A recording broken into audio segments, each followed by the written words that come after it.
right, welcome to the fourth and final review of the evening. Of this time, it's Running Water.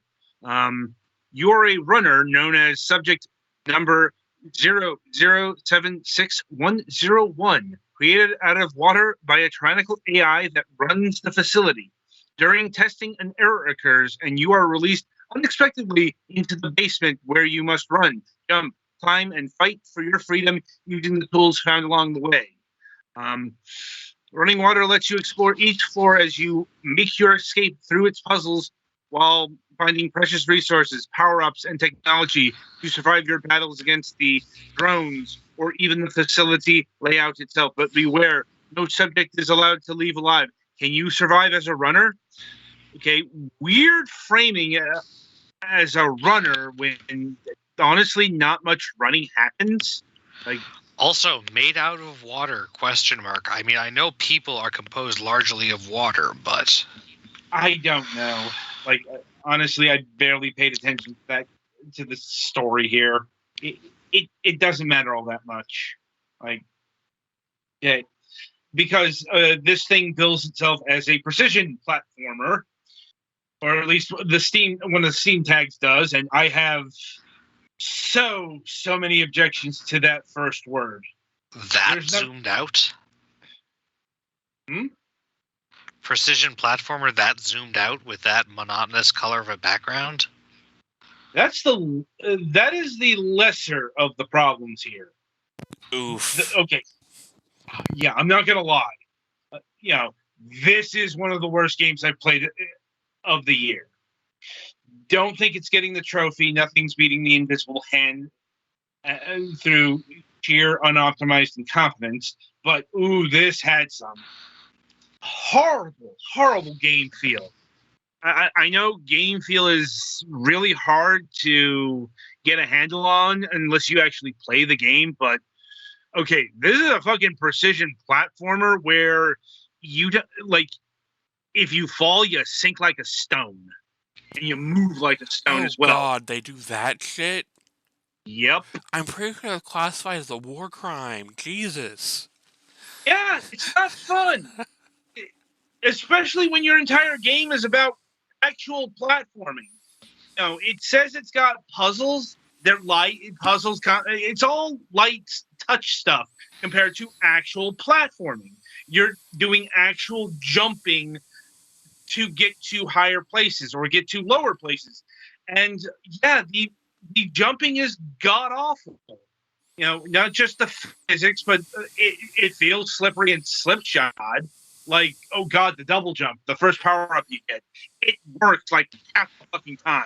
Oh boy. Yeah. Is it like a space jump thing where like you can't do it if you're jumping in if you're like before or after the midpoint of your jump or whatever the fuck? I don't know. It was so inconsistent. Okay. Like, it's like I only got to the third level, which was a problem because the game autosaves every 4 levels. And I got sick of the really bad fucking jumping, the bad level design, just the bad everything. This game was not fun. It's not fun to look at. I think this was built in Game Maker. It reminds me of a game that we reviewed last year called Ministry of Broadcast. But see, that was a good title. Well, and the jumping there was a bit stiff, but it was serviceable. This is not. And that's basically where the review comes down. The bullet points here boast a whole host of things that I never got to because I played this game for half an hour and I said, no, I'm good. This is shit. And I moved on with my day. Always unfortunate when we get one of these games on the program. But, just the law of statistics means we're going to get some heavy shit every once in a while. And that's this game.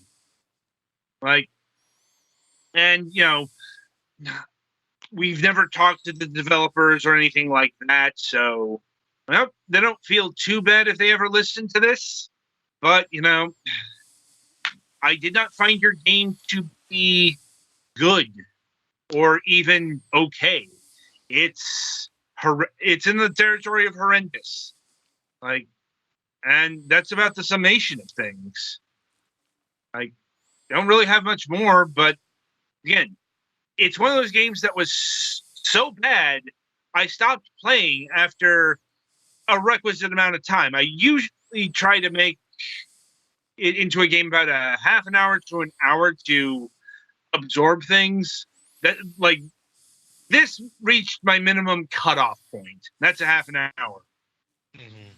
Once I was, put that half an hour in, I was done. I think I've belabored that point enough.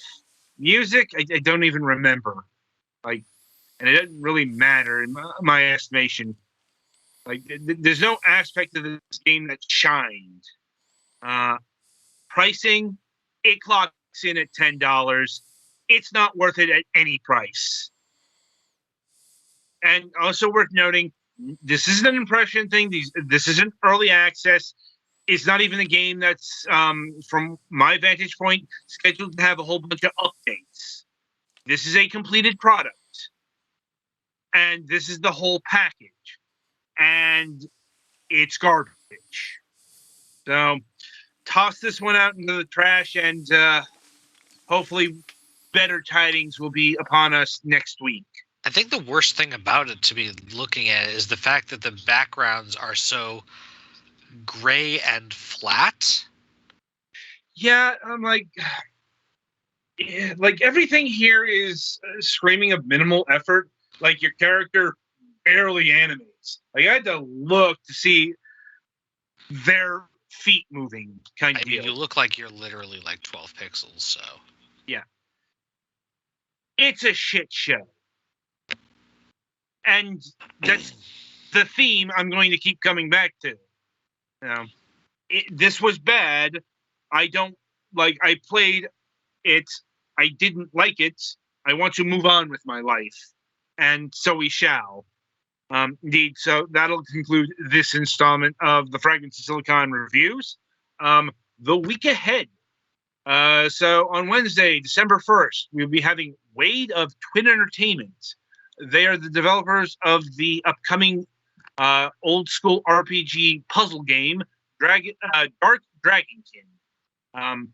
It's kind of a top-down Lost Vikings kind of deal. That is to say, you control a whole bunch of characters that have different skills that contribute to the whole, level, and you control them one by one. And if you, though a difference is if you die, you can continue with your other characters. It's in development, though a demo is out on Steam right now. So look forward to that. No Friday show this week. We did have one scheduled, but the guest canceled out.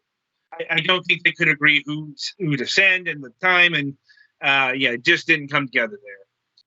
Also a reminder, as of this week, the last news desk on the left is in mothballs. And from what I gathered, Kevin's taking December off to recharge his batteries. So our post shows are looking like it's going to be the three of us. Maybe that will change by Wednesday. We'll ping Kevin around then and see what he has to say. But the Fragments of Silicon post shows are much more informal than the other broadcasts we usually have, and it's going to be like that for a couple of months. I know Mac has tentatively penciled in a return for MSP for sometime in February, but we don't know when in February, and that could take some time to set up because the guest situation with that program is going to be a lot more complicated than this one. And since we're involving guests again, moving targets, got to line up some people. all that stuff. Anyway, in the meantime, just the Fragment Show on Wednesdays. So until then, I shall wish you good gaming.